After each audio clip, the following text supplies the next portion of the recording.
Hello and welcome to another video lesson with Takoa Lawson. We are continuing to work through the Introduction to AP Physics 1. First, we're going to look at the difference between a variable and a unit. For a lot of people, this is common sense. I'm sure you're pretty comfortable with the idea that a unit and a variable are not the same thing. Some students get confused because the same letters and symbols are used for both variables and units. It's important in this course that you're able to discriminate between a variable and a unit even when the same symbol is used. A variable is used to represent a value or a quantity, usually inside of a function, although it might also just be used in a diagram or in some other representation to represent an unknown value, or even a value that we know or is described somewhere else, but in the diagram is left to be unknown. So it could vary from situation to situation. A unit identifies the quantity's measure. It identifies the quantity's standard. It identifies the quantity's dimension. As you saw in a previous lesson, it really tells us what we're using as our standard for comparison, or if somebody else was making a measurement or reading our measurement, how they could either compare their measurement with ours or evaluate the accuracy or precision of our measurement. We use a lot of the same letters or symbols for variables as we do units. So it's important that you're able to discriminate or tell the difference between whether the symbol represents a unit or whether it represents a variable. There are situations where you will not run into this confusion. Not every variable is used as a unit. Not every unit is used as a variable. But many of them end up serving multiple duties. Even though we utilize both the English and Greek alphabet, there's still a limited number of symbols and letters available.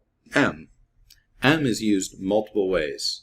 As a variable in a physics function or equation, usually M represents mass, while as a unit, M represents meter. Although you saw in a previous lesson, M can also represent milli. We see right there, the same lowercase m is used in three different places to represent mass in a function or in a diagram, to represent meter as a unit, or to represent milli as a prefix from our scientific prefixes. How will we know whether the m is a mass, a meter, or a milli? And it really comes to context. If we see m in a diagram, or if we see m as part of a function, then in that situation it represents mass. While if we see m following a number as a single m, then it would represent meters. And if we see the m preceding a different symbol, perhaps another m, that would be millimeters, but it might be preceding a g, which would represent grams, so then it would be milligrams. So really, if it follows a quantity or a number, then it's a unit. If it's written in a function or on a diagram, then it's a variable.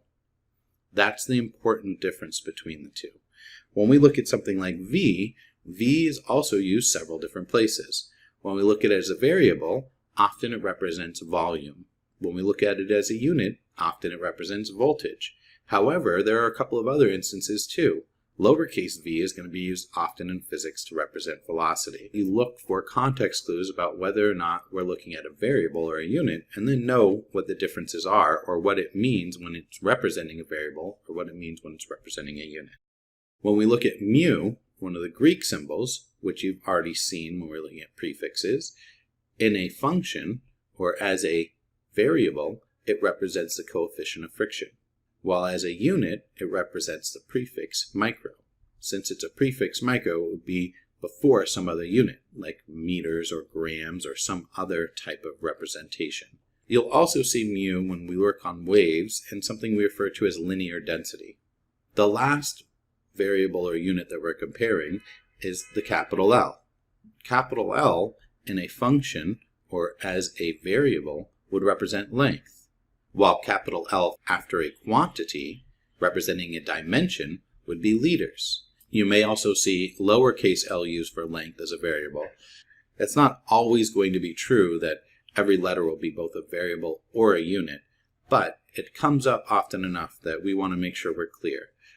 In a function or on a diagram, that's a variable. It represents a quantity. After a number or after a quantity, it represents a unit, a standard of measure.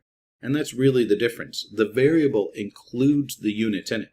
When we see m as mass, that means the mass with a specific unit, oftentimes kilograms for this course, although It doesn't necessarily have to be in kilograms. It just means it's a mass with a specific unit.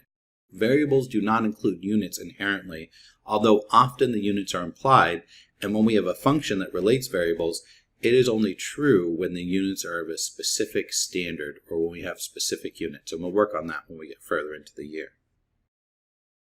Next, we'll look at functions. Functions are really important in physics. Being able to make models that fit what we observe, we're able to make predictions. A function is a pretty simple apparatus. It takes some input and it computes or produces some kind of output. Often an input in the form of x and an output in the form of y. Sometimes, depending on what course you've taken, they'll talk about the output as a function of x. So there's a function of x where x is the input. The function processes that input, doing some mathematical operations, and then produces the output. You'll see it represented like this, where the function is kind of some kind of machine, eats inputs, and produces outputs. These descriptive relationships between variables are really, really important to problem solving in physics. Functions that represent relationships and using them to make predictions or to analyze a specific situation. You remember the order of operations. Not just because when you're doing computations, you want to make sure you compute a correct answer, which sequence to go through a problem. This little mnemonic, PEMDAS, to try and help you remember what the order of operations are. Hopefully that works. If you have a different mnemonic that you use, then stick to it. There's a more subtle issue with the order of operations as well. Reconfiguring a function. When we're going through it and trying to isolate a different variable, we have to remember the order of operations, not because we're going to run through it in the forward direction, but because we're actually going to be running through it in the reverse direction. Talk about always do the order of operations from left to right. That's when you're computing a problem. When you have that input, you're putting into the function, you're computing it, following the order of operations from left to right, and getting your answer. When we're isolating a variable, or when we're solving for an unknown that's inside of the function, we actually have to move through the order of operations in reverse. We have to start from the right side of this description and move to the left. So when we're going forward, we start with things like parentheses and exponents, and we end with addition and subtraction. While when we're isolating variables or we're going backwards, then we start with addition and subtraction, and then we move to parentheses. When we're talking about physics functions, here's a couple of key examples. These three functions that you see on the right here are three of the UAM functions. UAM stands for uniformly accelerated motion. In the next unit, we'll be utilizing these functions as well as some other mathematical models that help us understand and describe the motion of particles in the universe. Oftentimes when a student first sees these functions, they can seem a little bit intimidating. There's a lot of variables involved. They each relate 4 different variables. If you look through all 3 of them, you'll find there are 5 different variables related to describe motion. The initial velocity, the final velocity, the acceleration, the time, and the displacement, or the initial and final position of the object. All of those are related by these 3 equations, and we're actually going to find out there's a couple other ones we use as well. These 3 are listed on the reference table. Little note on the reference table. Even though it includes a lot of the functions, it doesn't tell you how to use them. It doesn't list every single function that's useful in the course. It makes it a lot easier that you don't have to memorize as many. You only have to memorize the ones that are not listed, but you still want to make sure you're comfortable with these functions, that you can use them, and that you don't expect the reference table to be the solution to the problems. In addition to the variables, which represent actual physical data, which represent actual measurements that would be made or measurements that are known about the object or about the motion, we also have subscripts. Subscripts in these formulas or in these functions are very important. They help us organize the data. You'll notice a couple of key subscripts. One is the subscript x. The subscript x reminds us that this is linear motion in the horizontal direction. Or when we have linear motion in one direction, we often just refer to that one direction as x. We also see the subscript 0. The subscript 0 reminds you that it's starting at time 0, or it's when we first started observing the object. One of the things to think about that, oftentimes you'll hear it as a sub naught or x naught or v naught. What that really means is v sub 0 or x sub 0 or x or v at time 0 when we first started observing it. You'll also notice we see x without the subscript 0. That's the x at some different point in time. So we have x sub naught, which is at time 0, and then we have x, which is that same variable at some different point. It may have changed or it may not have, depending on the situation.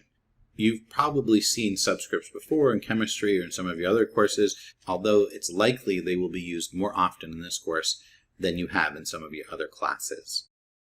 The last thing that you notice about these functions are constants. Things like multiplying by 1/2 or raising to the second power, having 2 as an exponent.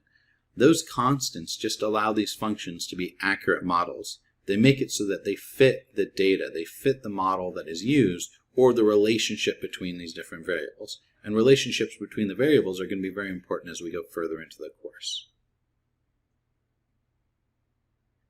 When we're working on isolating specific variables within a problem, again, if we have a function where we just want the output, all we have to do is follow the order of operations and compute it.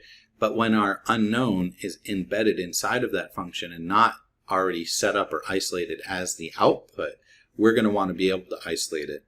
The other tactic that we'll be using is isolating variables will help us relate multiple functions or being able to use systems of equations in a meaningful way. First, let's look at how we would algebraically manipulate a relatively simple equation. 3 variables, a, b, and c, and even though c is by itself on the left side, it's not actually isolated completely. What we see is the product of 4 c's is equal to 2 a's plus 6 b's. What we want to do really very quickly is just review how we would isolate each of these variables in this relatively simple equation to make sure some of this basic mathematics is still fresh. First, when we're isolating for the a.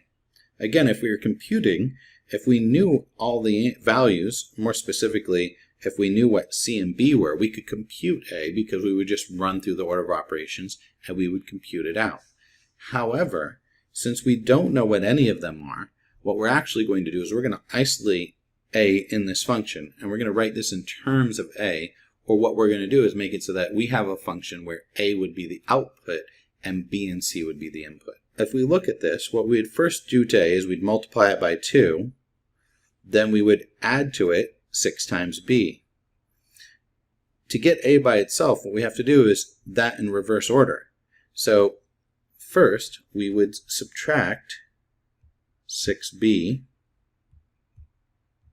from both sides, and what we would get is that 2 times a is equal to 4c minus 6b.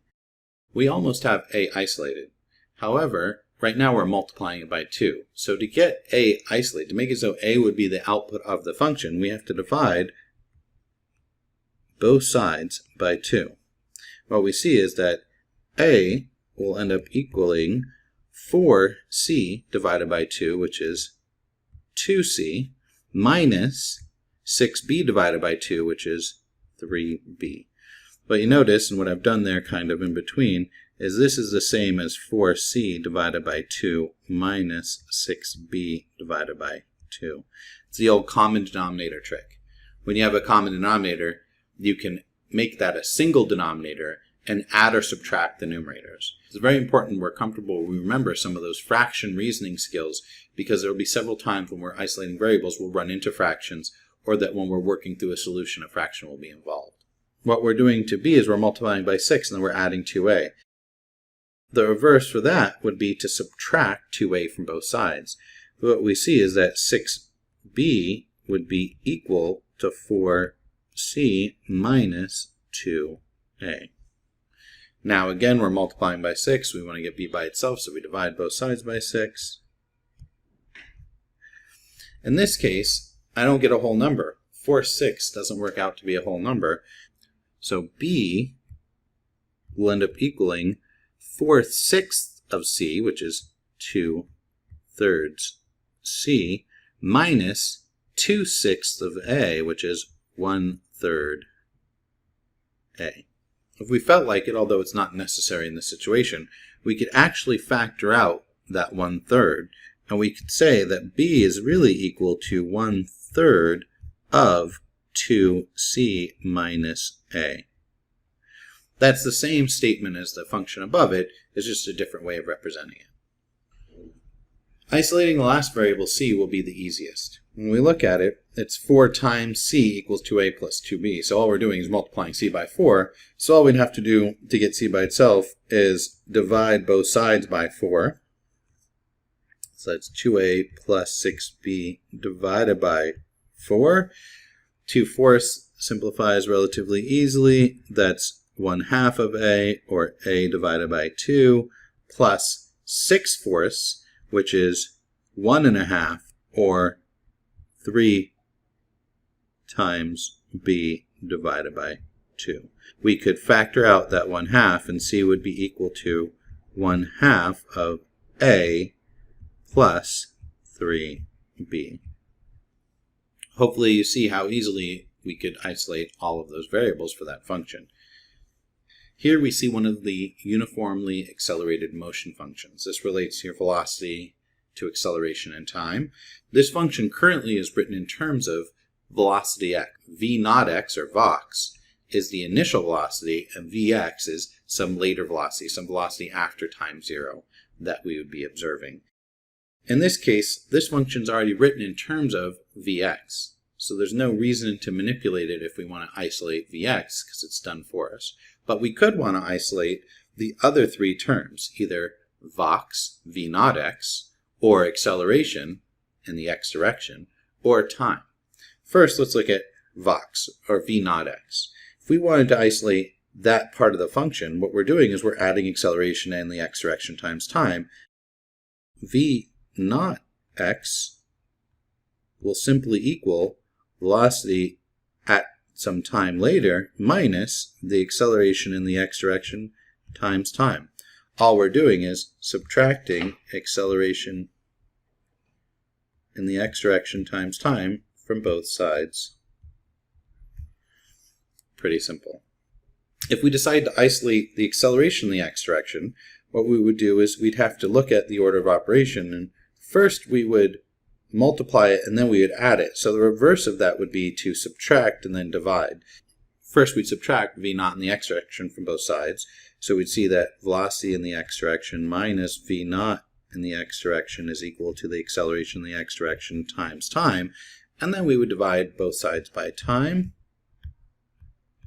And that's how we know that the acceleration in the x direction is equal to the velocity in the x direction minus v naught in the x direction divided by time. When you look at this numerator, velocity at x minus v naught, or vox, then what we see here is actually the change in velocity as the numerator. This is going to represent our change in velocity. So your change in velocity over time is actually what your acceleration in the x direction is. Isolating the last variable, time, is actually very similar to isolating acceleration. It's basically all the same steps, except for instead of dividing by time, we're going to end up dividing by acceleration in the x direction. So first we have to subtract vox from both sides, so we have velocity at time x minus v naught x, and that's going to equal acceleration in the x direction times time. We want to get time by itself, so we divide both sides by acceleration in the x direction. What we find is that this function in terms of time, or where time is the output, is velocity in the x direction minus the initial velocity in the x direction, or vox, divided by the acceleration in the x direction. You'll notice we haven't looked at all of the units, but it turns out that all of these units have to be a specific type in order for them to cancel out and give us a correct unit of time. Function substitution is a very important technique that we're going to practice. You could have 4 unknowns, and it could be a solvable problem. But if you only have one function that relates those unknowns, it's impossible to solve. In order to solve a function, you have to have only one unknown. But if you have more than one function, you can have more than one unknown. For instance, that 4 unknown situation, as long as we have 4 unique or different functions that relate those unknowns to each other, we can isolate and solve through substitution every one of those unknowns. That'll make more sense when you see some examples. First, we'll look at the system of equations that you see at the top of the slide. It's something more common to what you would have seen in a previous algebra or mathematics class. Here we see 2x minus 3y is equal to -2 and 4x plus y is equal to 24. If we were interested in determining what x and y are, Neither of those functions by themselves would allow us to do that. However, we have two different functions that relate the same two unknowns, and again, they have to be the same two unknowns, in this case x and y, then we can solve for them. First, we're going to look at the situation where what we want to do is add these functions to each other. In order to add these functions to each other and have them cancel out, or subtract one function from the other and have them cancel out, I need to get similar terms. What I notice is that the second function has 1y and the top function has negative 3y. If I can get it so that second function is positive 3y, when I add them together, negative 3y and positive 3y would cancel out and the y would disappear. I'm going to start by writing the first function because I'm not changing anything. And what I'm going to do is I'm going to multiply the second function by a constant that will make it so that I have the opposite number of y's. And again, this is a great thing about an equality or about a function. You can multiply it by any constant and it's still true as long as you apply it to all of the parts of the function. So 4x times 3 would give me 12x. 3 times 1y will give me plus 3y. And 3 times 24 will equal 72. Now I have two functions that when I add them together, the y's cancel each other out. Negative 2 plus 72 is 70. That's 0 y's. And 2x plus 12x is 14x. What I see is 14x equals 70. Now I can divide both sides by 14. And that's how we know that x is equal to 5.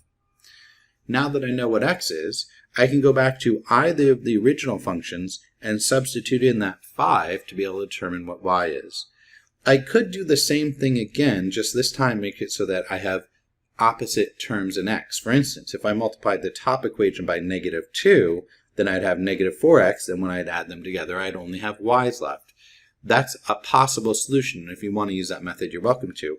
In this case, I prefer to go ahead and substitute in what I know. So now that I know that x equals 5 and I go to the top equation, 2 times 5 is 10. When I subtract that from both sides, I have negative 3y equals negative 12. I divide both sides by negative 3. Negative 12 divided by negative 3 is 4.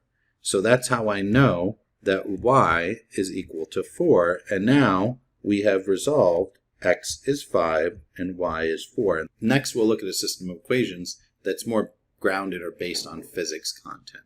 Here we see two functions, one that relates the net force in the x direction, known as F net x, to the mass, m, times the acceleration in the x direction. Again, you'll notice all of these are variables because they are inside of the function and they represent values that either are unknown or aren't being shown to us currently. What we see from this is that there is one variable that's in both of them. It's the acceleration in the x direction. When we're looking at this system of equations, you'll notice it's not quite the same as what we saw above. We don't have the same two variables or unknowns in the two functions. We actually have two functions with a lot of variables or a lot of unknowns. What we're actually doing in this situation is a little bit of a different strategy. We're going to look at how we can write the net force in the x direction in terms of the velocity at some position or time based on the initial velocity, vox, and the time over which the acceleration occurred. What we're really trying to do in this case is we're trying to use these two functions to remove the acceleration, to be able to describe one without having to know the acceleration. The reality is if we know the initial velocity, the final velocity, and the time, then we could actually calculate the acceleration, and then we could use that acceleration to substitute it back in. And if we knew the values, that would be a choice. However, sometimes in physics, we'll be asked to describe something in terms of unknown or in terms of variables to be able to state what the relationship is or to be able to show a mathematical function without actually putting in numbers. To do that, what we need to do is figure out how we're going to get rid of the unknown variable here, acceleration. What we'd look at is the second function, and we'd recognize we can isolate the acceleration in the x direction. That acceleration in the x direction is equal to the velocity in the x direction minus v naught in the x direction divided by time. And what that means is since that's the acceleration in the x direction, For the function f net x equals max, we can actually substitute this relationship between these variables for acceleration in the x direction. F net in the x direction is actually equal to the mass times the acceleration, but in this case what we're going to put in for the acceleration is the velocity in the x direction minus v naught in the x direction divided by time. And now we have a function or a relationship that shows how the net force is related to the change in velocity, or the initial velocity, the final velocity, time, and mass.